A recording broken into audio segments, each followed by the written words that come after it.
Hello everyone, मैं रोशनी गौतम आप सभी का हमारे यूट्यूब चैनल एड ग्रोन में स्वागत करती हूँ। हमने मनी एंड क्रेडिट के सारे क्वेश्चंस कर लिए और उसका चैप्टर भी कंप्लीट कर लिया। अगर आपने नहीं देखा तो आप प्ले सेक्शन में जाके और प्ले लिस्ट में जाके और देख सकते हैं। बहुत अच्छे से मैंने समझाया और उसमें मैंने ये भी बताया कि कौन से 2 मार्क्स 3 मार्क्स और 5 मार्क्स के क्वेश्चंस आएंगे, तो आपके लिए बहुत हेल्पफुल होगा एग्जाम पॉइंट ऑफ व्यू। और बिल्कुल मैंने ले मैन लैंग्वेज में समझाया, तो आप जाइए देखिए, ठीक है। अगर आप हमारे चैनल पे नए हैं तो हमारे चैनल को सब्सक्राइब कर दीजिए, बेल आइकन दबा दीजिए, ताकि कोई भी चैप्टर्स आती हैं, टीचर्स लेके आती हैं, तो आपके पास नोटिफिकेशन चल जाए और आप इजीली अच्छे से पढ़ाई कर सके। ओके, तो पढ़ाई स्टार्ट कर दीजिए क्योंकि आपका आ गया है एग्जाम। ओके, तो देर ना करते हुए हम क्वेश्चन आंसर स्टार्ट करते हैं। 2 मार्क 3 मार्क और 5 मार्क सारे क्वेश्चंस कराऊंगी और बिल्कुल सिंपल टर्म्स में मैं आपको समझाऊंगी। चलिए फिर स्टार्ट कर लेते हैं। तो जो आपके स्क्रीन पे है, पहले मैं 2 मार्क्स पे कराऊंगी, फिर मैं आपको बताऊंगी, फिर 3 मार्क्स के पे आऊंगी और फिर 5 मार्क्स पे आऊंगी। चलिए स्टार्ट करते हैं। तो बच्चों, ये जो आपके स्क्रीन पे दिख रहा है, ये आपके 2 मार्क्स क्वेश्चंस में आएंगे और आपको कितने वर्ड्स में लिख के आना है, वहां पे गिनने मत लग जाना कि हाँ 40 वर्ड्स हैं या नहीं। 40 वर्ड्स में आपको लिखने हैं, ठीक है। 40 वर्ड्स में आपने इसको लिखना है, वर्ड्स में।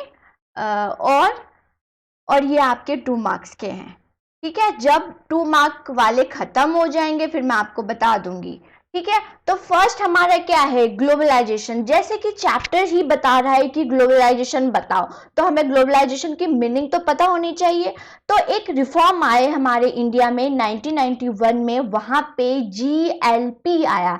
GLP क्या स्टैंड करता है? G means globalization, L means liberalization and P privatization, जो कि मैं आपको भी बताऊंगी अब स्लाइड्स में, ठीक है, जनरल नॉलेज के लिए। तो ग्लोबलाइजेशन की मीनिंग पहले पढ़ लेते हैं कि क्या है। ग्लोबलाइजेशन मीन्स बच्चों, ले मैन लैंग्वेज में अगर हम पढ़ना चाहें और समझना चाहें तो मतलब बहुत सारी कंट्रीज इंटीग्रेट हो गई, कोऑपरेट हो गई। किस लिए हुई? ताकि वो इकोनॉमिक एक्टिविटीज कर सके, goods and services, investment, technology exchange कर सके, इंपोर्ट एक्सपोर्ट कर सके, उसको हम ग्लोबलाइजेशन बोलते हैं, राइट। फिर आया लिबरलाइजेशन, जो कि मैंने आपको बताया, और ये सारे रिफॉर्म्स कब आए? 1991 में, ठीक है, रिफॉर्म्स आए। तो लिबरलाइजेशन क्या है? लिबरलाइजेशन से मतलब जो गवर्नमेंट थी वो लिबरल हो गई, उसने सारे रूल्स रेगुलेशन टैक्स टैरिफ बहुत रिड्यूस कर दिया। किस पे कर दिया? जब हम इंपोर्ट और एक्सपोर्ट करते हैं गुड्स पे, तो लिबरलाइजेशन हो गया। फिर आता है ट्रेड। आप देखिए, इन दोनों का मीनिंग आपको क्लियर हो गया। फिर आता है ट्रेड। ट्रेड क्या स्टैंड होता है कि अगर हम किसी से लेन देन कर रहे हैं, गुड्स एंड सर्विसेज, कोई कंट्री कर रहा है, कोई स्टेट कर रहा है एक दूसरे से, तो दैट इज ट्रेड। ओके, तो यहाँ पे आपको मेंशन भी है। समझ आ रहा है आप लोगों को? ने आ रहा है को कमेंट सेक्शन में लिख दीजिए। कंट्रीज हो गई, पीपल हो गई, आप लोग भी लेन देन करते हो, आपके मम्मा पापा भी करते हैं आस पड़ोस से, तो दैट इज ट्रेड, ठीक है, सिंपल टर्म्स में बताया। देन फिर आ गया, एक होता है सिंपल ट्रेड, कोई भी किसी से भी कर रहा है। दूसरा आ गया फॉरेन ट्रेड। स्पेसिफिक आपसे एग्जामिनर पूछता है कि फॉरेन ट्रेड बताइए। तो फॉरेन ट्रेड क्या है बच्चों, की जब कोई एक कंट्री दूसरे कंट्री से जब goods and services economic activities करती हैं, तो हम उसको फॉरेन ट्रेड बोलते हैं। जैसे एग्जाम्पल के तौर पे ले ले तो इंडिया जब यूएसए से करती है और यूएसए जब इंडिया से करता है, तो ये इसके मीन्स क्या हो गया, हम उसको फॉरेन ट्रेड बोलेंगे, राइट। समझ आ गया? एग्जाम्पल भी हो गया, जैसे हम किसके थ्रू करते हैं, सी के थ्रू भी करते हैं, एयर के थ्रू भी करते हैं, शिप के थ्रू करते हैं और लैंड के थ्रू भी करते हैं। तो सबके थ्रू क्या होता है? फॉरेन ट्रेड होता है। ओके, समझ आ गया? सिंपल ट्रेड में कि नॉर्मल ट्रेड हो रहा है, कोई भी किसी से भी कर रहा है, बट जब फॉरेन ट्रेड आ जाएगा तो फॉरेन ट्रेड में आपको लिखना पड़ेगा, जब एक कंट्री दूसरे कंट्री से ट्रेडिंग करती है, गुड्स एंड सर्विसेज का लेन देन करती हैं, that is foreign trade. Okay, यार रुक क्यों रहा है? अब हमारा नेक्स्ट आता है मल्टीनेशनल कोऑपरेशन।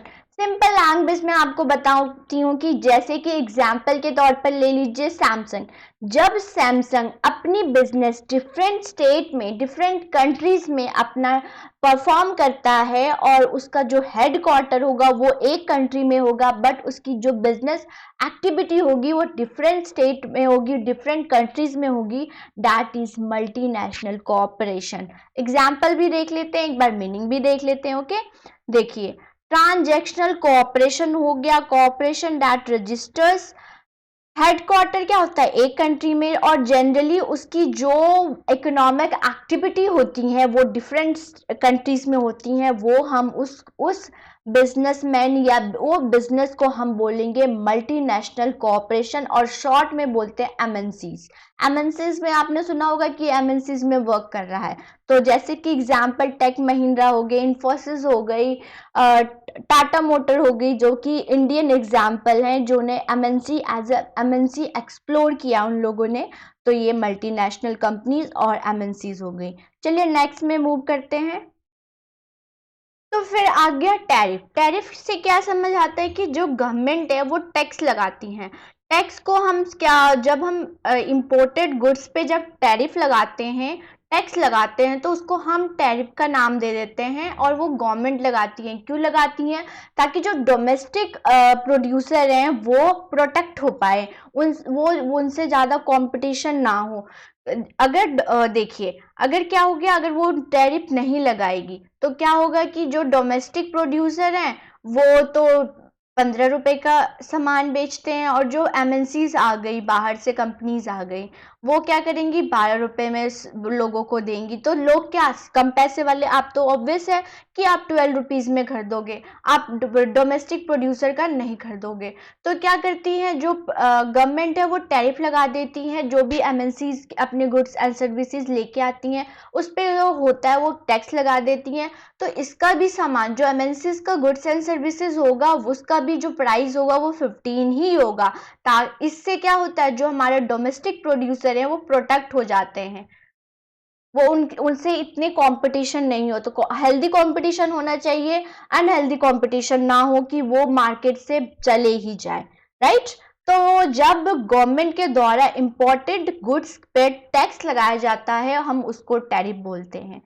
फिर हमारा आ जाता है नेक्स्ट क्वेश्चन कि ऐसे बताइए कंपनी जो कि एज एमएनसीज एक्सप्लोर एमर्ज हुई हैं, इंडियन कंपनीज का नाम बताना है। यहाँ पे मैं 4 कंपनीज का नाम मैंने बता दिया है, और भी कंपनीज आपको पता है तो कमेंट सेक्शन में जरूर लिखिए। फर्स्ट क्या है, टाटा मोटर जो कि ऑटोमोबाइल्स का है, इन्फोसिस जो कि आईटी का है, रेनवेक्सी मेडिसिन का है, एशियन पेंट जो कि पेंट्स का है। ये क्या है, हमारी इंडियन कंपनी जो कि एमर्ज हुई है एमएनसीज, ठीक है, एज एमएनसीज। तो और भी आपने कमेंट सेक्शन में और भी कंपनीज के नेम लिखने हैं। चलिए next, world trade organization. World trade organization को हम सिंपल टर्म में अगर हम समझे, तो अगर आप घर में भी देखते हो कि आपके घर में एक हेड होते हैं जो कि देखते हैं कि कोई गड़बड़ तो नहीं कर रहा, आप शरारतें नहीं कर रहे, स्कूल तो जा रहे हो नहीं जा रहे, वैसे ही इंटरनेशनल लेवल पे एक ऑर्गेनाइजेशन है जो कि ये देखती हैं कि अगर कोई कंट्री इंपोर्ट और एक्सपोर्ट कर रही है गुड्स को, तो वो अनफेयर तो नहीं कर रही, डंपिंग तो नहीं कर रही हैं, अपना इंफीरियर गुड्स दूसरे कंट्री में जाके बेच तो नहीं रही, रूल्स रेगुलेशंस बनाती हैं ताकि इंपोर्ट और एक्सपोर्ट जो होगा वो अच्छे से चल पाए। तो ये उसको हम वर्ल्ड ट्रेड ऑर्गेनाइजेशंस करते हैं, जो कि 1995 में आया, सेटअप हुआ, मतलब इसको 1995 में बनाया गया, और हेडक्वार्टर इसका लिख लीजिए आप लोग कॉपी में, ये जेनेवा में है। ये क्यों बनाया गया, ताकि जो कंट्रीज हैं इंपोर्ट और एक्सपोर्ट कर रही हैं तो अच्छी तरह से अनफेयर ना करे, फेयर तरीके से इंपोर्ट और एक्सपोर्ट करा, और उस ऑर्गेनाइजेशन को वर्ल्ड ट्रेड ऑर्गेनाइजेशन भी कहते हैं, और शॉर्ट में WTO बोलते हैं, राइट।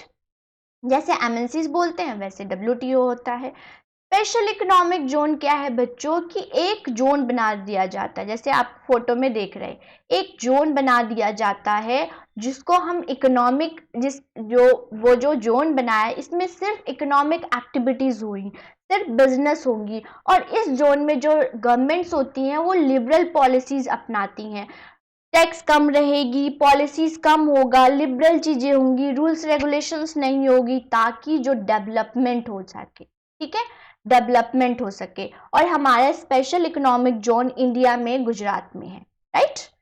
तो वो हो गया एक स्पेशल इकोनॉमिक जोन। आपको नोट्स मिल जाएगा टेलीग्राम पे और आप पढ़ लीजिएगा, मैं आपको सिंपल टर्म्स में समझा रही हूँ। नेक्स्ट हमारा क्वेश्चन आते हैं 3 मार्क्स। यहाँ पे आपको ऐसे अगर 2 मार्क्स में आएगा तो आपने ऐसे डेफिनेशंस पूछ सकते, ग्लोबलाइजेशन क्या है, ट्रेड क्या है, टैरिफ क्या है, स्पेशल इकोनॉमिक जोन है, और आपने ऐसे लिख के आना है, राइट। उसके बाद हमारा आ जाता है 3 मार्क क्वेश्चंस। अब हम 3 मार्क के क्वेश्चंस पे आएंगे जो कि आपको 80 वर्ड्स में लिख के आना एग्जाम में। चलिए फर्स्ट क्वेश्चन क्या है, what step has been taken by the government to attract the foreign investment. कोई भी कंट्री की गवर्नमेंट को कैसी स्टेप्स, कैसी पॉलिसी, कैसे रूल्स रेगुलेशंस बनानी चाहिए ताकि वो ज्यादा से ज्यादा एमएनसीज, हमने पीछे पढ़ा एमएनसीज और फॉरेन इन्वेस्टर को अपनी कंट्रीज में बुला पाए। तो कैसे होगा, चलिए देखते हैं। और याद रखिएगा क्वेश्चंस आंसर्स एक ही होते हैं, लेकिन इसको आपको मोल्ड करके भी पूछ सकते हैं एग्जामिनर। तो आपको कंसेप्ट क्लियर होना चाहिए, आपको मल्टीनेशनल कंपनी क्या है, स्पेशल इकोनॉमिक जोन क्या है, टैरिफ क्या होता है, ग्लोबलाइजेशन क्या होता है, लिबरलाइजेशन, और टिप्स पे होना चाहिए। और कोई भी आपसे पूछे तो आप लेमैन लैंग्वेज में उसको बता पाए, और ये बहुत अच्छा होता है। ओके, तो अब हम आंसर्स देखते हैं। तो फर्स्ट जो है वो क्या है, इंडस्ट्रियल जोन। हमने इंडस्ट्रियल जोन, मैंने अभी बताया स्पेशल इकोनॉमिक जोन भी बोलते हैं, सेल्स, सेल्स शॉर्ट में बोल जाते हैं। तो इसलिए गवर्नमेंट ने क्या किया, इंडियन गवर्नमेंट ने क्या किया, स्पेशल इकोनॉमिक जोन सेटअप किया कि उस जोन में अगर कोई एमएनसीज आती हैं तो लिबरल पॉलिसी बनाया जाएगा, टैक्स इतना ज़्यादा इम्पोज नहीं किया जाएगा, ताकि वो ज़्यादा से ज़्यादा हमारी कंट्रीज में आए और ज़्यादा से ज़्यादा डेवलप्ड हो और हमारी कंट्रीज को ज़्यादा से ज़्यादा फायदा हो, राइट, हमारी जीडीपी ग्रोथ हो, नेशनल इनकम ग्रोथ हो। ओके, एसएसजीज क्या है, have world classified.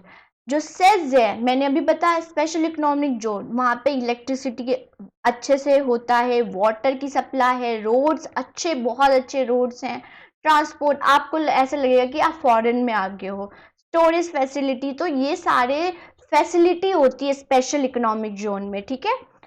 Third point आप क्या लिखोगे, companies who set up the production unit in cells do not have to pay tax an initial 5 year। जब नई नई कंपनी अगर हमारी कंट्री में आती है, कोई एमएनसी आती है, सैमसंग आती है, तो उसको 5 ईयर तक कोई टैक्स नहीं, टैक्स से रिडक्शंस, कोई टैक्स इम्पोज नहीं किया जाएगा गवर्नमेंट के द्वारा। देखिए कितना है। तो बच्चों आपने क्या करना है, पहले तो आप 3 पॉइंट्स तो लिखोगे ही लिखोगे 3 मार्क्स में, राइट। मैं 4 पॉइंट क्यों बता रही हूँ, ताकि अगर मे भी आप एक भूल जाती हो तो चौथा आपको याद तो रहेगा, तो चौथा तो करके ही जाना है, एक भूल जाते हैं लिख दोगे तो कोई प्रॉब्लम नहीं है। तो 3 पॉइंट तो पक्का से पक्का लिख के आना है, राइट। तो फोर्थ क्या है, government has allow flexibility in labour laws. आपको नहीं पता तो जो हमारी इंडिया है ना, वो abundant of human resources, human resources बोले तो लेबर बहुत सारी हैं और बहुत चीप लेबर मिल जाती हैं। तो लेबर भी flexibility of labour wage laws, ज़्यादा यूनियंस ना बनाए, उनको भी फ़ायदा हो और उन कंपनीज को भी फ़ायदा हो, हमें भी फ़ायदा हो और कंपनीज को भी फ़ायदा हो। तो ये सारे स्टेप्स जो गवर्नमेंट है वो लेती हैं ताकि जो फॉरेन इन्वेस्टमेंट ज़्यादा से ज़्यादा हमारी कंट्रीज में आ पाए, राइट। चलिए नेक्स्ट क्वेश्चन पे मूव करते हैं। नेक्स्ट क्वेश्चन हमारा है describe the step taken by the globalization more fair। Globalization, cooperation, import export, लेन देन अच्छे से चले तो उसके लिए क्या स्टेप्स लिया गया है। वर्ल्ड ट्रेड ऑर्गेनाइजेशन लेती है, रूल्स रेगुलेशंस बनाती हैं, राइट। तो कौन से स्टेप्स लिया गया है ताकि जो ग्लोबलाइजेशन है, इंपोर्ट एक्सपोर्ट हो जाए, वो फेयर से हो, कोई भी डेवलप कंट्री, डेवलपिंग कंट्री को वो ना डोमिनेट ना करे, राइट। तो ये सारे स्टेप्स लेती हैं। फर्स्ट क्या है, labour laws should be implemented properly to avoid exploitation of the worker। जो लेबर लॉज है उनको वेज कितना देना चाहिए, उनके कितने आवर्स होने चाहिए, ये सारे लॉज बनाया जाता है ताकि जो लेबर्स हैं वो एक्सप्लॉइट ना हो सके। मेनली जो डेवलप कंट्री और डेवलपिंग कंट्री को एक्सप्लॉइट ना कर सके, इसके लिए जो ग्लोबलाइजेशन है उसमें रूल्स रेगुलेशंस अच्छे से बनाया जाता है, बिल्कुल ट्रांसपेरेंट, राइट। सेकंड क्या लिखोगे आप लोग, government should protect the interest of the small producer. मैंने भी बताया कि टैरिफ क्यों लगाया जाता है, ताकि जो डोमेस्टिक प्रोड्यूसर है वो एक्सप्लॉइट ना हो, वो प्रोटेक्ट रहे, उनकी जो वो गुड्स सर्विसेज बनाते हैं उनकी भी मार्केट में डिमांड हो, इसलिए टैरिफ बनाया जाता है, ठीक है।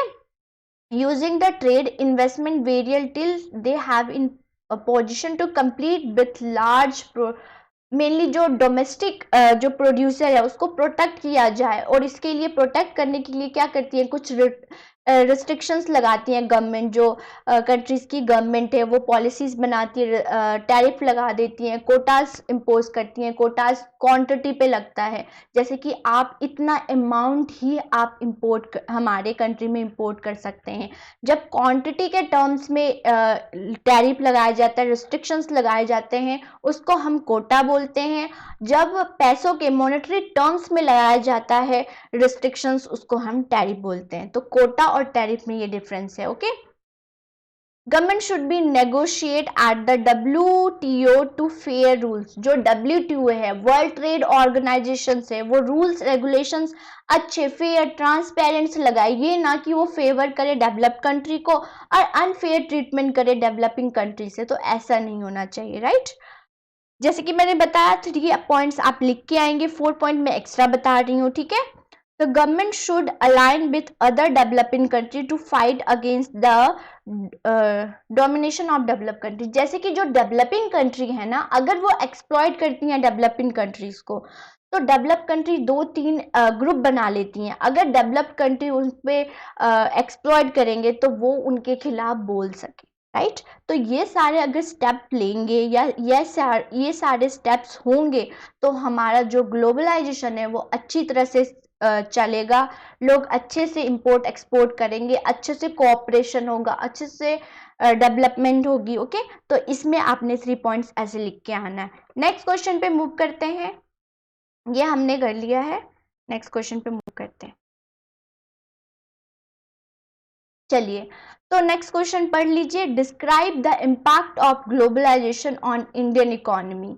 हमने 1991 की पॉलिसी क्यों लेके आए, क्या जरूरत पड़ गई कि हमें 1991 की पॉलिसी लाना पड़ा, तो इंडिया में उसकी क्या बेनिफिट हुई है ग्लोबलाइजेशन से, जो पॉलिसी हम लेके आए उससे क्या इम्पैक्ट, क्या इफेक्ट हुआ, बेनिफिट हुआ कि एडवांटेज हुआ, डिसएडवांटेज हुआ, क्या हुआ, इसके बारे में बताइए। तो आप ऐसे ही 3 पॉइंट्स लिख के आएंगे एग्जाम में। चलिए पढ़ लेते हैं। It has created the competition among the producer. मतलब क्या कि अगर देखिए, अगर आप कंपटीशन होता है ना तो थोड़ा सा हम उसमें डेवलप ज़्यादा वर्क करते हैं, तो जो डोमेस्टिक प्रोड्यूसर हैं उनके साथ अगर MNC आएंगी, उनकी क्वालिटी देखा जाएगा, उनकी जो एडवांसमेंट देखी जाएगी, तो डोमेस्टिक प्रोड्यूसर है वो भी सोचेंगे हाँ हमने ये टेक्नोलॉजी यूज़ करना, तो हमारे गुड्स की ज़्यादा डिमांड होगी मार्केट में। तो हेल्दी कंपटीशन के लिए ग्लोबलाइजेशन आई और वो हेल्पफुल हुआ, ठीक है। अगर वो MNCs गलत रूल्स रेगुलेशंस लेते हैं या एक्सप्लॉइट करते हैं डोमेस्टिक, तो गवर्नमेंट्स हैं। थर्ड क्या है, it has enable many Indian companies to become a multinational. अब क्या था कि हमारे बिजनेस को भी एक्सप्लोर हुआ, मार्केट मिली, वो भी दूसरी कंट्रीज में गए और एज अ एमर्ज हुई MNCs। लाइक मैंने अभी एग्जांपल्स बताया, टाटा मोटर, इन्फोसिस, ये सारी क्या हुई, वो एमर्ज हुई एज अ MNCs, और वो किसकी वजह से हुई है, ग्लोबलाइजेशन की वजह से हुआ है, ठीक है। डोमेस्टिक प्रोड्यूसर की मन में ऐसा हुआ, कंपटीशन हुई तो इससे प्रमोट हुआ, वो डेवलप्ड हुई। नेक्स्ट आप लिखोगे कि इंडियन कंपनीज भी as a multinational company explore हुई। थर्ड आप क्या लिखोगे, it created new employment opportunities. देखिए जब एमएनसीज आती हैं हमारी कंट्रीज में या कोई भी कंट्रीज, तो उस कंट्री की बहुत डेवलपमेंट होती है, वहाँ के लोगों को एम्प्लॉयमेंट मिलता है, ठीक है, और अच्छी खासी सैलरीज मिलती हैं। ओके, आप भी बड़े होके सोचते होगे कि मैंने एमएनसीज में वर्क करना है, ठीक है, तो ये सब क्यों सोचते हो कि वो कंपनीज एम्प्लॉयमेंट देती हैं, अच्छा खासा वो सैलरी पैकेज देती हैं, और इससे क्या होता है, स्टैंडर्ड ऑफ लिविंग अच्छी बनती है, स्टैंडर्ड ऑफ लिविंग डेवलप्ड होती हैं। तो ये ग्लोबलाइजेशन की वजह से ये सारी बेनिफिट हुई है इंडिया को, राइट। चलिए नेक्स्ट क्वेश्चन, नेक्स्ट क्वेश्चन क्या है स्क्रीन पे जल्दी पढ़िए। Give arguments in favour of WTO. WTO की फीचर्स बता दीजिए, एडवांटेज बता दीजिए। आर्गुमेंट्स इन फेवर, अगेंस्ट आता तो कैसे होता है वो बताना था, अगर फेवर उसकी फीचर्स बताइए, एडवांटेज बताइए, राइट। तो फर्स्ट में क्या लिखोगे आप लोग, with the liberalization of foreign trade and investment it is necessary to have a international organization to supervise the trade between. जब हम इन कंट्रीज में कोऑपरेशन ग्लोबलाइजेशन ला रहे हैं तो जरूरी था कि एक ऑर्गेनाइजेशन आए जो कि मैनेज करे कि कोई अनफेयर ट्रीटमेंट तो नहीं कर रहा, कोई कंट्री कोई और कंट्री के साथ अपने गुड्स एंड सर्विसेज को डंप तो नहीं कर रहा। तो इन सब चीज़ों को देखने के लिए एक ऑर्गेनाइजेशन बनाया गया जिसको नाम डब्ल्यूटीओ दिया गया, जो कि है वर्ल्ड ट्रेड ऑर्गेनाइजेशन। थर्ड आप क्या लिखोगे, it see that all countries in the world liberalise there policies.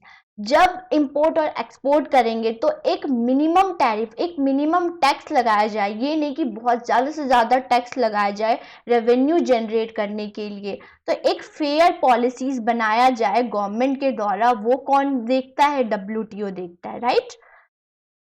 Third है, it allow free trade for all the developing and developed country. जैसे कि देखिए हमारी कंट्री बहुत सारी हैं, कोई डेवलप्ड है, ज़्यादा से ज़्यादा एडवांस है, ज़्यादा से ज़्यादा उनकी जीडीपी है, तो उसको हम डेवलप्ड कंट्री बोलेंगे। जो ज़्यादा डेवलपिंग नहीं है, उनकी इतनी डेवलप नहीं, अफगानिस्तान जैसे लगा लीजिए, हम क्या है, डेवलपिंग है, हम डेवलप्ड हो रहे हैं, डेवलप की तरफ जा रहे हैं इंडिया, तो ठीक है। तो जो डेवलप्ड कंट्री हैं वो उनके साथ हम जुड़ेंगे तो वो हमें अच्छा गुड्स एंड सर्विसेज देंगे, वो हमारी कंपनी हमारी कंट्रीज में आएंगी तो अच्छे से हो। बट ये जरूर देखना है कि जो डेवलपिंग कंट्री है वो अनफेयर ट्रीटमेंट तो नहीं कर रही, ठीक है। अगर अनफेयर ट्रीटमेंट कर रही है तो वो सब क्या कौन देखेगा, डब्ल्यूटीओ देखेगा। फोर्थ आप मैं बता रही हूँ, फोर्थ तो मैंने बताना ही था, ये क्या है, रूल्स बनाती हैं जो डब्ल्यूटी है वर्ल्ड ट्रेड ऑर्गेनाइजेशन, वो रूल्स बनाती है, नॉर्म्स बनाती हैं ताकि फेयर ट्रीटमेंट चले जाए, जो कि मैं आपको फर्स्ट स्लाइड से बता रही हूँ। फिर चलिए आप नेक्स्ट क्वेश्चन में। और बच्चों ये सारे कौन से 3 मार्क के क्वेश्चन आएंगे, जो कि मैं रिपीट कर रही हूँ, 80 वर्ड्स में आपने लिख के आना है, ठीक है, राइट।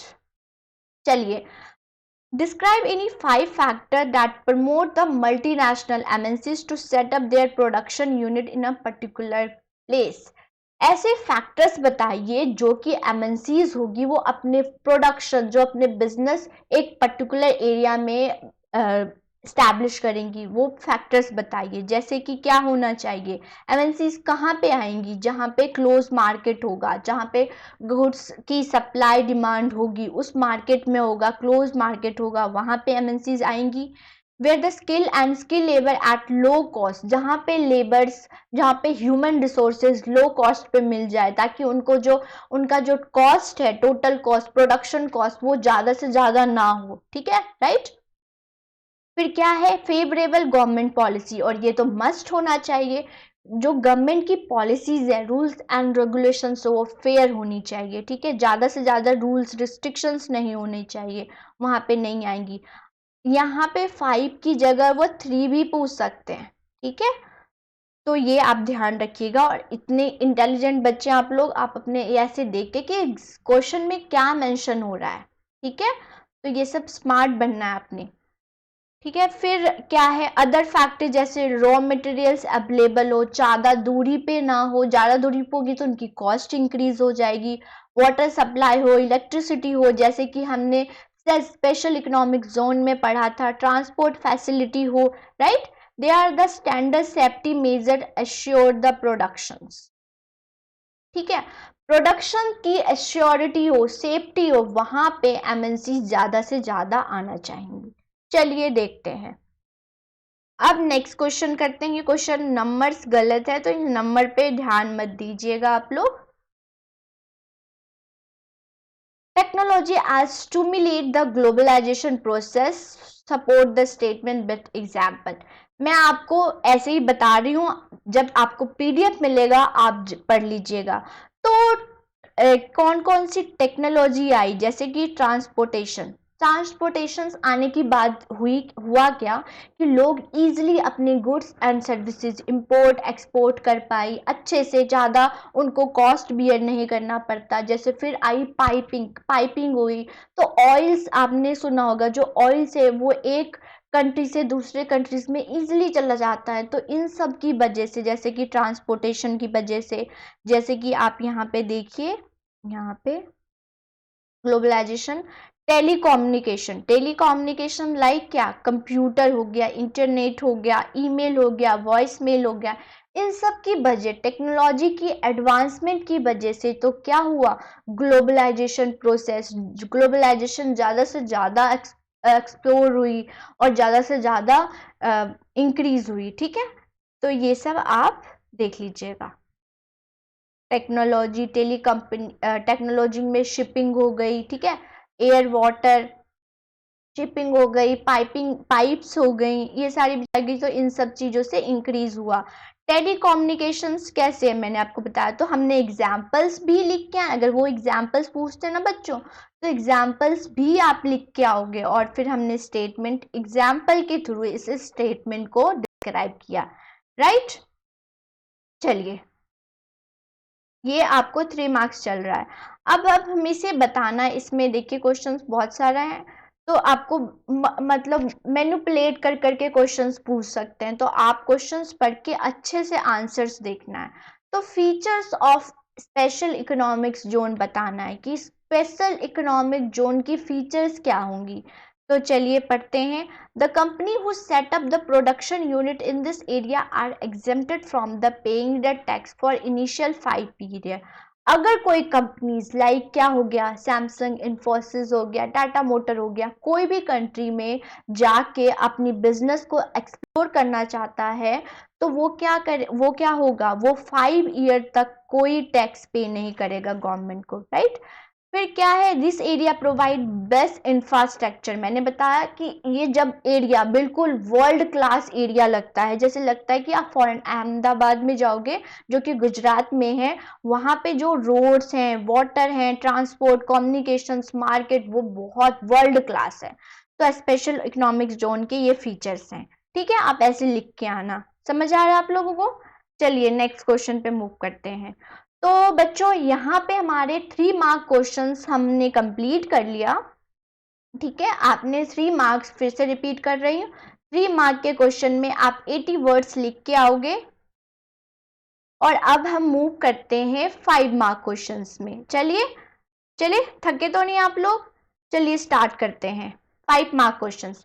5 मार्क के क्वेश्चंस में एक तो आपको क्वेश्चंस कैसे होंगे कि आपको एक डेफिनेशन पूछ लिया जाएगा। एग्जाम्पल के तौर पे ले तो ग्लोबलाइजेशन की डेफिनेशन बताओ, वो बेनिफिट कैसे है, एक्सप्लोर कैसे हुआ, कौन कौन सी कंपनीज है ये बताओ। तो मल्टीपल क्वेश्चंस एक क्वेश्चंस में आ जाते हैं, तो उसको हम बोलेंगे 5 मार्क के क्वेश्चंस वो पूछ लेता है एग्जामिनर, और हमने 120 वर्ड्स में उसको अपने लिख के आना है। राइट, तो अब देखिए मैं यहाँ पे आपको ये और क्या है, मतलब एक ही क्वेश्चन को आप देखिए कैसे उन्होंने बदल बदल के वो दे सकते हैं। तो ये सब भी आपने स्मार्ट पढ़ना है। तो एक क्वेश्चन जैसे आ गया, information and communication technology has play a major role in spreading out the production of service across the country justifies. जैसे कि इंफॉर्मेशन एंड कम्युनिकेशन जो कि टेक्नोलॉजिकल हो गया, वो कैसे एक्सप्लोर हुआ, मतलब स्पीड कैसे हुआ ग्लोबलाइजेशन को लाने में। इस स्टेटमेंट को आप एग्जाम्पल्स के थ्रू बताइए। वैसे इसी क्वेश्चन को आपको दूसरे वे से भी पूछ सकते हैं, like explain the factor that has enable the globalization, ऐसे कौन कौन से फैक्टर है जिससे जो ग्लोबलाइजेशन हुआ, जो ज़्यादा से ज़्यादा इंक्रीज हुआ, ऐसे फैक्टर्स बताइए। थर्ड आपसे इसी क्वेश्चन को दूसरे वे से भी पूछ सकता है, कैसे पूछ सकता है, how has information and communication technology stimulate the globalization, explain with example. कैसे इंफॉर्मेशन, कौन सी टेक्नोलॉजी जिससे ग्लोबलाइजेशन ज़्यादा से ज़्यादा स्टिमुलेट हुए, ज़्यादा से ज़्यादा इंक्रीज हुआ है। तो देखा आपने, क्वेश्चन एक ही है बट इसका जो बोलने का वो क्वेश्चंस एक ही है बट इसका वे अलग अलग दे दिया है, जो कि क्वेश्चंस आया भी है, तो बहुत इंपॉर्टेंट है, मैं मार्क कर देती हूँ। ठीक है, ये सब आपने सीखना है, मेनली तो आपको ये सीखना है। क्वेश्चंस तो आपको मिल जाएंगे, आपको अटेम्प्ट कैसे करके, आपको कोई किसी किसी को बच्चे को आता भी है बट वो अटेम्प्ट अच्छे से नहीं कर पाता, तो उसके जो मार्क्स हैं वो नहीं आ पाते। तो चलिए हम फैक्टर्स देख ले। फर्स्ट फैक्टर क्या है, टेक्नोलॉजी। तो टेक्नोलॉजी जैसे ट्रांसपोर्ट हो गया, एयर, वाटर, शिप्स, पाइपिंग, इन वजह से जो हुई, ज़्यादा से ज़्यादा टेक्नोलॉजी आई और ज़्यादा से ज़्यादा ग्लोबलाइजेशन हुआ। टेक्नोलॉजी से क्या हुआ, जो गुड्स एंड सर्विसेज की इंपोर्ट और एक्सपोर्ट जो हुआ वो अच्छी तरह से हुआ। उनके जो बिजनेसमैन है उनको ज़्यादा कॉस्ट बियर नहीं करना पड़ता, ज़्यादा उनकी रेवेन्यू होती है, ज़्यादा से ज़्यादा मतलब विद इन डेज में, बहुत कम डेज में जो गुड्स एंड सर्विसेज इंपोर्ट और एक्सपोर्ट हो जाती हैं, और वो किसी वजह से पॉसिबल हुआ गया, वो टेक्नोलॉजी की वजह से पॉसिबल हुआ। तो फर्स्ट फैक्टर हमारा ये है। सेकेंड फैक्टर क्या है, चलिए देखिए।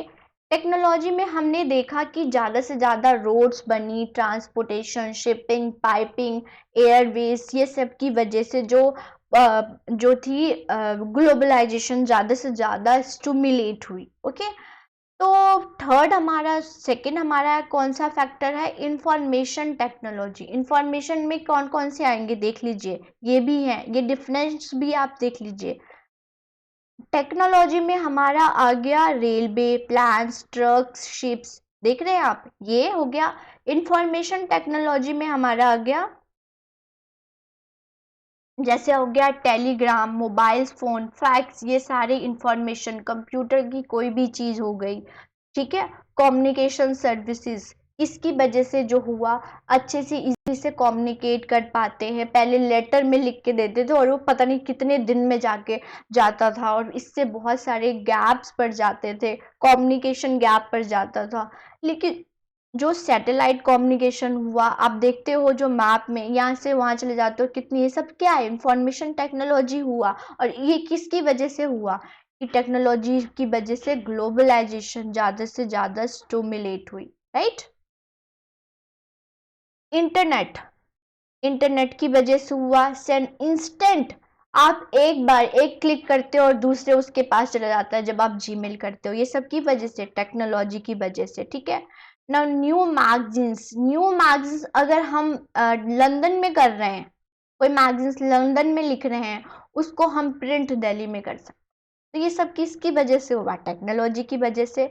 The designing done on the computer, सारा कुछ कंप्यूटर का खेल है। Like after print magazine send to the London, फिर अगर हम दिल्ली से लंदन, लंदन से दिल्ली, ये सब किस पॉसिबल हो रहा है, ये सिर्फ टेक्नोलॉजी की वजह से पॉसिबल हो रहा है। ठीक है, even the payment of the money, ठीक है, गूगल पे करे, जी पे करे, 2 मिनट में किसी को आप पैसे भेज सकते हो, आपने टीवी में एडवर्टीजमेंट देखा ही है।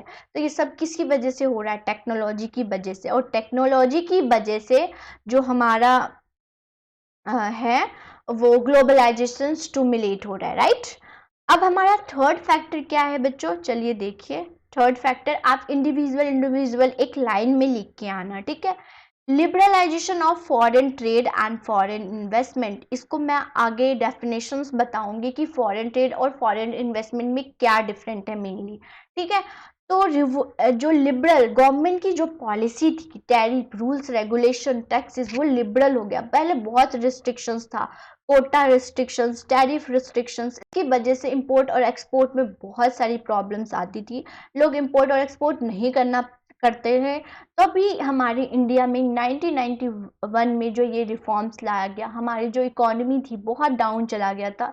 इस जब 1991 में जो LP और क्या हमारा G आया, जिसकी वजह से हमारी इकोनॉमी एकदम से स्टिमुलेट हुई और अप चली गई, बूम आया, ठीक है। और ये सिर्फ पॉलिसी 1991 में पॉलिसी की वजह से हुआ। तो लिबरलाइजेशन से मैंने आपको क्या समझाया था, लिबरल से गवर्नमेंट की जो पॉलिसी है वो बहुत लिबरल हो गई है, like removing the barrier restrictions by the government, liberal under the liberalization of जैसे restrictions, barriers खत्म कर दिया गया गवर्नमेंट के द्वारा। Foreign companies are allowed to set up the factories, offices in other countries। जैसे कि कोई भी कंपनी है, कोई भी बिजनेसमैन, एग्जाम्पल ले लेते हैं टाटा मोटर हमारे इंडिया की, उसने क्या किया, हर स्टेट में हर कंट्री में जाके अपनी बिजनेस को ग्रोथ किया, इन्वेस्टमेंट किया और अपने बिजनेस को एक्सप्लोर किया। वो किसकी वजह से, लिबरल पॉलिसी की वजह से हो गया। और इससे क्या हुआ, ग्लोबलाइजेशन बनी, लोग इंटीग्रेट हुए, right. Liberalization has enabled the MNCs to increase the investment in other country। Liberal policy की वजह से जो MNCs थी वो दूसरी कंट्रीज में जाके अपने बिजनेस को इन्वेस्ट कर पाई, ठीक है। फिर क्या लिखोगे, as a result greater foreign investment and greater foreign trade, therefore is the greater integration of production market across country. इससे क्या हुआ, ज़्यादा से ज़्यादा इन्वेस्टमेंट हुई, ज़्यादा से ज़्यादा फॉरेन ट्रेड हुआ और इससे ग्लोबलाइजेशन स्टिमुलेट हुआ, ठीक है। Globalization is the process of rapid integration और इंटरकनेक्शन बिटवीन द। ग्लोबलाइजेशन की मीनिंग क्या है, इसकी वजह से जो फैक्टर्स हमने पढ़ा, टेक्नोलॉजी हो गया, इंफॉर्मेटिक टेक्नोलॉजी, इन सब की लिबरल पॉलिसी की वजह से, स्पेशल इकोनॉमिक जोन की वजह से जो ग्लोबलाइजेशन है वो ज़्यादा से ज़्यादा स्टिमुलेट हुई, इंक्रीज हुई, लोग ज़्यादा से ज़्यादा इंटीग्रेट हुए, ज़्यादा से ज़्यादा कनेक्ट हुए, राइट। तो ये सब आपने देखना है। फिर मैं आपको बच्चों एक देखो, मेरा क्या एम है, ये नहीं है कि मुझे सिर्फ आपका सिलेबस ही कवर कराना, मेरा एम है कि आपके नॉलेज को एनहांस करना, ठीक है। तो आपको नॉलेज के एनहांस के लिए मैं ये स्लाइड ऐड किया है मैंने, कि आपको पता होना चाहिए, जैसे मैंने कोटा और टैरिफ में बताया है ना डिफरेंस, वैसे ही फॉरेन ट्रेड और फॉरेन इन्वेस्टमेंट में आपको डिफरेंस पता होना चाहिए। मीनिंग आप क्या लिखोगे, foreign trade implies trade off goods, services and capital between two country. जब ट्रेड होती हैं, लेन देन होती हैं गुड्स की, सर्विसेज की और कैपिटल्स की, उसको हम फॉरेन ट्रेड बोलते हैं। अब देख लेते हैं फॉरेन इन्वेस्टमेंट क्या होता है। Foreign investment refer to the investment made in the companies from a source outside the country. जब आउटसाइड द कंट्री जब हम इन्वेस्टमेंट करते हैं, जब एक कंट्री दूसरे कंट्री में जाके इन्वेस्टमेंट करती हैं तो उसको फॉरेन इन्वेस्टमेंट कहते हैं। नीड क्यों हुआ, नीड जरूरत क्यों थी, रिसोर्स एंडोनमेंट, रिसोर्सेज, जिसके पास ज़्यादा रिसोर्सेज है वो एक दूसरे से साथ एक्सचेंज कर लो। एंडोनमेंट मीन्स ज़्यादा से ज़्यादा जो जिसके पास ज़्यादा है उसको एक्सचेंज करो। कैपिटल रिक्वायरमेंट, इस इन्वेस्टमेंट से क्या होता है, हमें इनकम प्रॉफिट जनरेट होता है और हम फर्दर इन्वेस्टमेंट करते हैं, इसकी वजह से। रिजल्ट क्या हुआ, ज़्यादा से ज़्यादा इंटीग्रेशन हुई। जब हम ट्रेडिंग करेंगे तो हम एक दूसरे को जानेंगे, एक दूसरे को पहचानेंगे और ज़्यादा से ज़्यादा हम गुड्स एंड सर्विसेज को ट्रेड करेंगे। फॉरेन इन्वेस्टमेंट की जरूरत, रिजल्ट क्या हुआ, एडिशनल, एक बार इन्वेस्टमेंट किया उससे प्रॉफिट जनरेट किया, फिर दोबारा इन्वेस्टमेंट किया तो एडिशनल इन्वेस्टमेंट जनरेट हुई, टेक्नोलॉजी जनरेट हुई, कैपिटल जनरेट हुआ। अब एडवांटेज देख लेते हैं, एडवांटेज इसका क्या हुआ था, ठीक है। It create opportunity for the producer to cover the international market. अब देखिए कोई एक बिजनेस है, वो विद इन, अगर इतने में वो अपना बिजनेस फैलाएगा तो इतना ही प्रॉफिट अर्न करेगा। अगर वो इतने बड़े उसमें बिजनेस को अपने इन्वेस्टमेंट करेगा, बिजनेस को बढ़ाएगा तो ज़्यादा प्रॉफिट अर्न करेगा। तो ये डिफरेंस देख रहे हैं आप लोग, ऐसे होता है।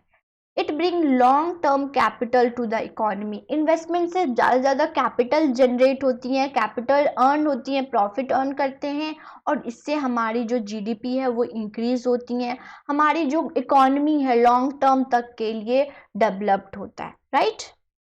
ऑब्जेक्टिव क्या है ये भी देख लेते हैं। टू अर्न प्रॉफिट, ज़्यादा प्रॉफिट अर्न करें, फॉरेन ट्रेड करेंगे तो ऑब्वियस फॉरेन ट्रेड करेंगे तो हम प्रॉफिट जनरेट करेंगे और ग्लोबल मार्केट में अपने आप को एक्सप्लोर कर पाएंगे, right. It generate returns in long terms. Investment से कैपिटल आएगा और कैपिटल से हम फर्दर इन्वेस्टमेंट करेंगे, फिर फर्दर कैपिटल, तो इकोनॉमी को एक पंप मिलेगा। पंप जो इकोनॉमी है ज़्यादा से ज़्यादा डेवलप्ड होंगी और लॉन्ग टर्म्स है, ठीक है। तो ये आपका जनरल एक नॉलेज मैंने आपको दिया जो कि आपको होना चाहिए अगर आप 10th क्लास में हैं तो। नेक्स्ट क्वेश्चन पे हम मूव करते हैं। How are multi national corporation spreading their products. जो एमएनसीज हैं अपने गुड्स सर्विसेज को ज़्यादा से ज़्यादा बेच कैसे सकती हैं, सिंपल टर्म्स में आप समझिए। तो कैसे एमएनसीज की आप डेफिनेशंस यहाँ पे दे देना प्लीज, क्या है एमएनसीज, वो आप एक डेफिनेशन दोगे।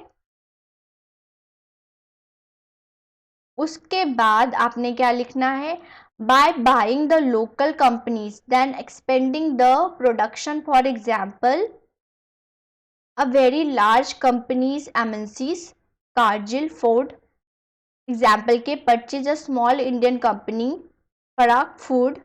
Cargill Food is now the largest producer of eligible oil in India with the capacity of making 5 million pouch daily.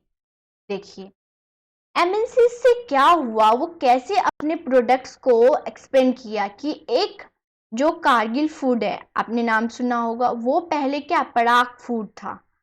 उसने कारगिल फूड ने उसने खरीद लिया इस फूड को और अपने लार्जेस्ट प्रोड्यूसर, अपने मार्केट को एक्सप्लोर, अपने प्रोडक्शन को एक्सप्लोर किया, ज़्यादा से ज़्यादा इन्वेस्टमेंट किया, बहुत किया। अब देखिए वो छोटी सी कंपनी थी, अब उसकी जो कैपेसिटी हो गई ना, due to MNCs 5 million pouches daily बनाती हैं।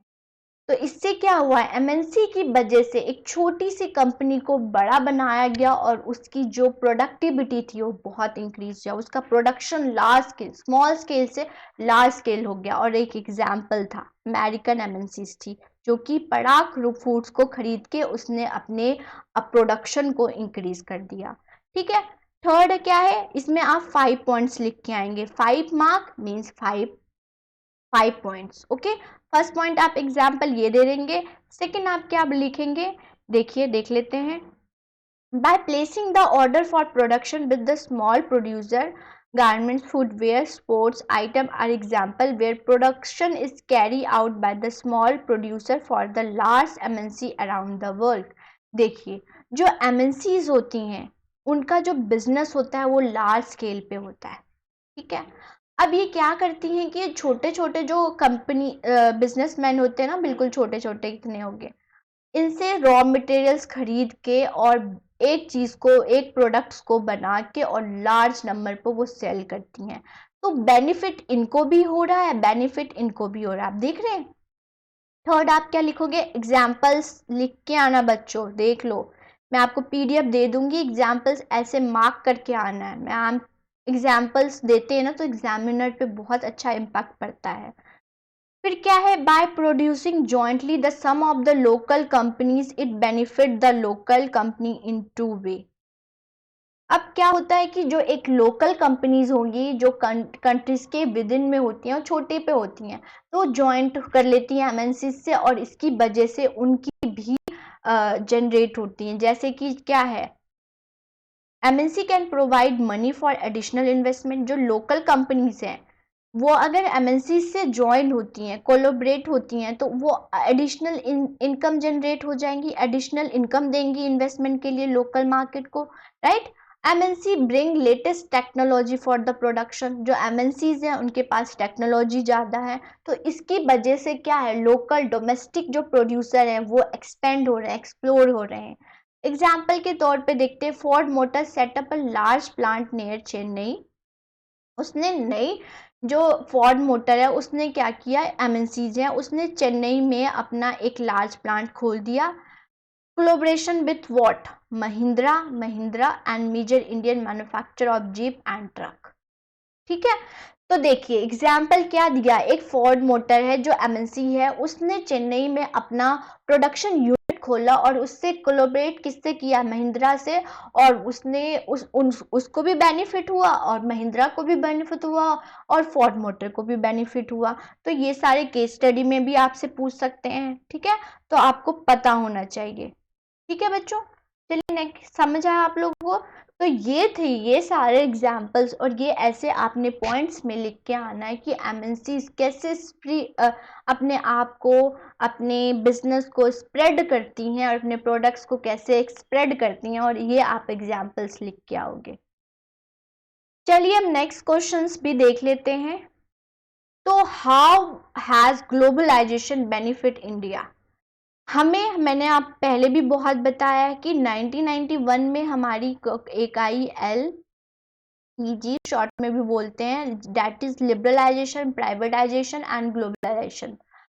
हम ग्लोबलाइजेशन लेके आए, जो कि हमारा चैप्टर है, वो कैसे बेनिफिट किया इंडिया को, एग्जाम्पल के तौर पे बताइए। ठीक है, 5 पॉइंट्स आप लिख के आओगे। अगर फिर से रिपीट, 120 वर्ड्स एंड 5 पॉइंट्स आप ऐसे लिख के आओगे। ठीक है बच्चों, चलो ये भी देख लेते हैं। क्या है, it has enabled some large Indian companies to emerge as MNCs. जैसे कि मैंने आपको एग्जांपल फर्स्ट स्लाइड में ही बताया था, टाटा मोटर, इन्फोसिस हो गई, वो एज अ एमएनसी एमर्ज हुई हैं, और ये किसकी वजह से, ग्लोबलाइजेशन की वजह से हुआ। It also created new opportunity for the companies. बहुत सारी कंपनीज थी, उसके लिए न्यू अपॉर्चुनिटी, वो अपने आप को एक्सप्लोर पाई, अपने टेक्नोलॉजी को एडवांस कर पाई, और ये किसकी वजह से हुआ है, ग्लोबलाइजेशन की वजह से। फिर क्या हुआ, greater competition among the producer has been special advantage. देखिए, जो डोमेस्टिक प्रोड्यूसर थे वो इतना अपने आप को डेवलप नहीं कर पाते अगर वो एमएनसीज नहीं आती। एक बार देखते ना, देख लिया, अरे वो तो बहुत ज़्यादा अपनी एडवांसमेंट टेक्नोलॉजी बढ़ा रही है, उसकी जो गुड्स की डिमांड है वो ज़्यादा इंक्रीज हो रही है। तो उसकी देख से जो डोमेस्टिक प्रोड्यूसर थी वो हेल्दी कॉम्पिटिशन रख के, हेल्दी कॉम्पिटिशन ही रखना चाहिए। आप लोग भी अगर क्लास में या फिर कोई कज़न से हेल्दी कॉम्पिटिशन रखो, नेगेटिव रखोगे तो नेगेटिव आपकी जो स्लोप है वो डाउनवर्ड चली जाएंगी। अगर हेल्दी कॉम्पिटिशन बच्चे रखोगे कि तो आपका स्लोप है जो अपवर्ड हो जाएगा। ठीक है, तो वैसे ही जो डोमेस्टिक प्रोड्यूसर है वो हेल्दी कंपटीशन रख के और अपने आप को उनसे सीख के अपने आप को डेवलप करे, उनको नीचे गिराने की कोशिश ना करे, right. In this industries services new job has been created, also competing raw materials. MNCs या ग्लोबलाइजेशन की वजह से क्या हुआ, ज़्यादा से ज़्यादा गुड्स एंड सर्विसेज आई, ज़्यादा से ज़्यादा टेक्नोलॉजी आई, ज़्यादा से ज़्यादा जॉब अपॉर्चुनिटी, और इन सब की वजह से स्टैंडर्ड ऑफ लिविंग इंक्रीज हुई। थोड़ा सा और रह गया, वो भी देख लेते हैं। Several top Indian companies has been benefited from the increase competition. बहुत सारी स्मॉल कंपनीज हैं, जैसे कि अभी हमने महिंद्रा का देखा था, वो फोर्ड मोटर की वजह से वो भी डेवलप्ड हो पाया। तो ये एग्जाम्पल आप यहाँ पे भी लिख सकते हैं, ठीक है, वो वाला example. They have invested in new technology, production method and raise the standard of product. Some of them are gain from the successful collaboration of foreign companies. तो जब इंडिया में बहुत सारी एमएनसीज आई, इससे क्या हुआ, job opportunity, healthy competitions.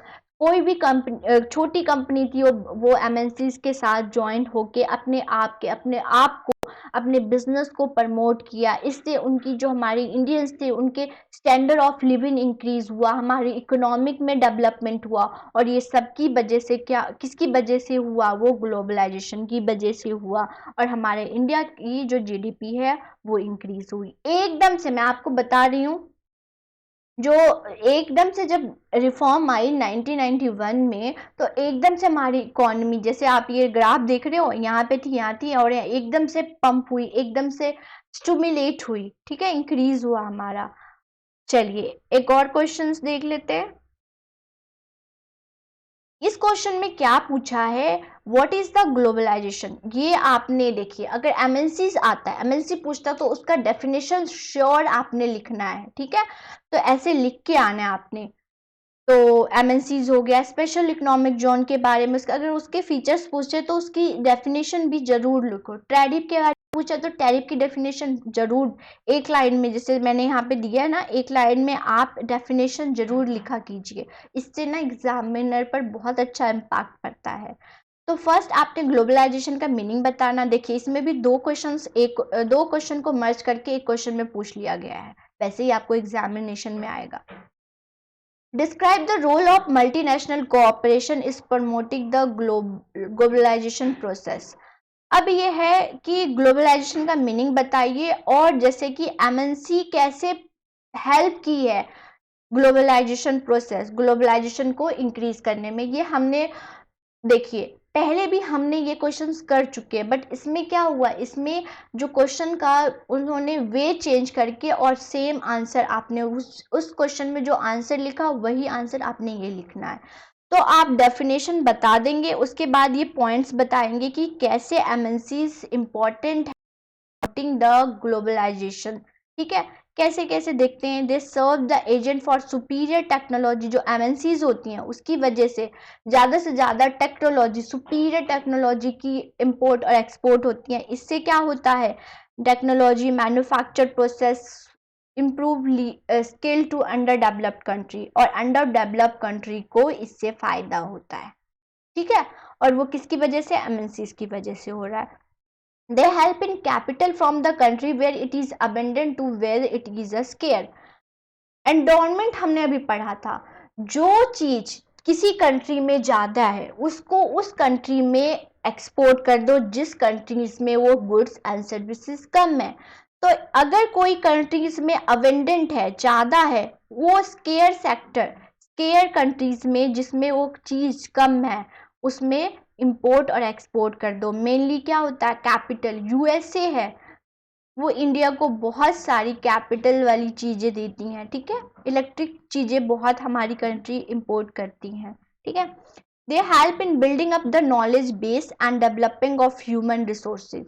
MNCs आई schools भी open करती हैं, एमएनसी स्कूल्स हो गई, कॉलेजेस हो गई, प्राइवेट कॉलेजेस हो गए, इन सब की वजह से जो हमारी नॉलेज है, हम अपने स्टैंडर्ड ऑफ लिविंग को इंक्रीज करते हैं, और ये सब एमएनसीज हुआ, और एमएनसीज की वजह से जो ग्लोबलाइजेशन है वो स्टिमुलेट हुआ है।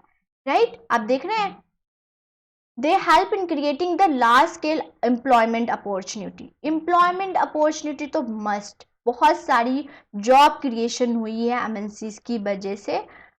और लास्ट हम देखेंगे, operation of MNC has favourable effect on the balance of payment.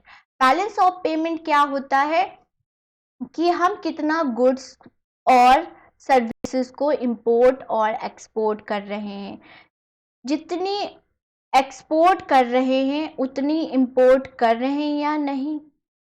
तो इसको ये भी नहीं होना चाहिए कि हम एक्सपोर्ट ज़्यादा कर रहे हैं और इंपोर्ट कम कर रहे हैं। इंपोर्ट और एक्सपोर्ट दोनों बराबर में होना चाहिए। बैलेंस ऑफ ट्रेड हो गया, बैलेंस ऑफ पेमेंट, जैसे कि अगर हम रेवेन्यू जनरेट कर रहे हैं इंपोर्ट और एक्सपोर्ट से, तो हमारे ज़्यादा से ज़्यादा ये नहीं कि हमारी कंट्री की जो फॉरेन करेंसी है वो बाहर जाए। तो बैलेंस ऑफ पेमेंट, चाहे वो गुड्स एंड सर्विसेज की हो या फिर फॉरेन करेंसीज की हो, वो बैलेंस होनी चाहिए, वो अनफेयर नहीं होनी चाहिए। तो जो बैलेंस ऑफ पेमेंट था वो एमएनसीज की वजह से हमारा इंक्रीज। और सबसे इम्पॉर्टेंट मैं आपको बताऊं नॉलेज के, कि जो हम 1991 में जो रिफॉर्म आया, वो हमारी जो फॉरेन करेंसी थी बहुत ज़्यादा, हमारे पास सिर्फ 15 या 16, आई एम नॉट कन्फर्म, 15 और 16 के लिए ही, इतने दिन के लिए हमारे पास फॉरेन करेंसी बच गई थी। तो डॉक्टर मनमोहन सिंह ने ही 1991 में जो ये रिफॉर्म्स लेके आए, उनकी सरकार लेके आई, और जो हमारा बैलेंस ऑफ पेमेंट जो वो करेक्ट हुआ। तो ये आप एग्जाम्पल यहाँ पे भी लिख सकते हो। राइट, अब देखिए बेसिक नॉलेज मैं आपको बताती हूँ, बिल्कुल सिंपल लेमैन लैंग्वेज में आपको बताऊँ। लिबरलाइजेशन, जो कि मैं हर स्लाइड में आपको बता रही हूँ कि गवर्नमेंट के द्वारा लिबरल पॉलिसी, रूल्स रेगुलेशंस बना गया, रिस्ट्रिक्शंस को कम किया गया जो भी कंपनीज आती हैं, तो लिबरलाइजेशन ये हो गया। प्राइवेटाइजेशन, सिंपल टर्म में, जो बहुत सारे गवर्नमेंट थी जिसको हम पब्लिक सेक्टर्स बोलते हैं, वो प्राइवेट सेक्टर के लिए खोल दिया गया, मतलब पब्लिक सेक्टर में प्राइवेट सेक्टर भी आ गई, उसको हम प्राइवेटाइजेशन कहते हैं। ग्लोबलाइजेशन मतलब सारी कंट्रीज अपने एक दूसरे से goods and services, economic activities exchange कर सकते हैं, इंपोर्ट एक्सपोर्ट कर सकते हैं, कोऑपरेशन कर सकते हैं, दैट इज ग्लोबलाइजेशन। ठीक है, तो ये एलपीजी की मीनिंग, लिबरलाइजेशन जैसे रिस्ट्रिक्शंस खत्म, प्राइवेटाइजेशन प्राइवेट सेक्टर के लिए बहुत सारे सेक्टर्स खोल दिया गया, ग्लोबलाइजेशन मीन्स कि बहुत सारी कंट्री एक दूसरे से अपनी इकोनॉमिक एक्टिविटीज कर पाई, that is liberalisation, privatisation and globalisation. यहीं पे हम अपने चैप्टर जो हमने globalisation and the Indian economy था ख़त्म कर दिया। होप आप सभी को अच्छा लगा होगा, आप लोगों को समझ आया होगा कैसे आपने लिखना है, कैसे 2 मार्क में आएगा तो 40 वर्ड्स, अगर 3 मार्क में आए तो 80 वर्ड्स, और अगर 5 मार्क्स में आता है तो 120 वर्ड्स लिख के आना है। डरिएगा मत, सिर्फ आपको कंसेप्ट्स क्लियर होने चाहिए और आप सारे क्वेश्चंस अपने आप खुद बना के भी लिख सकते हो और एग्जामिनर आपको मार्क्स देंगे। ठीक है, तो आपके कंसेप्ट्स क्लियर होने चाहिए, अगर नहीं हुए तो फिर से आप देख लीजिए, और अगर हमारे आप चैनल पे नए तो हमारे चैनल को सब्सक्राइब कर दीजिए ताकि और भी अगर मैं वीडियोस लेके आऊँ तो आपके पास नोटिफिकेशन आ जाए। ठीक है, थैंक यू।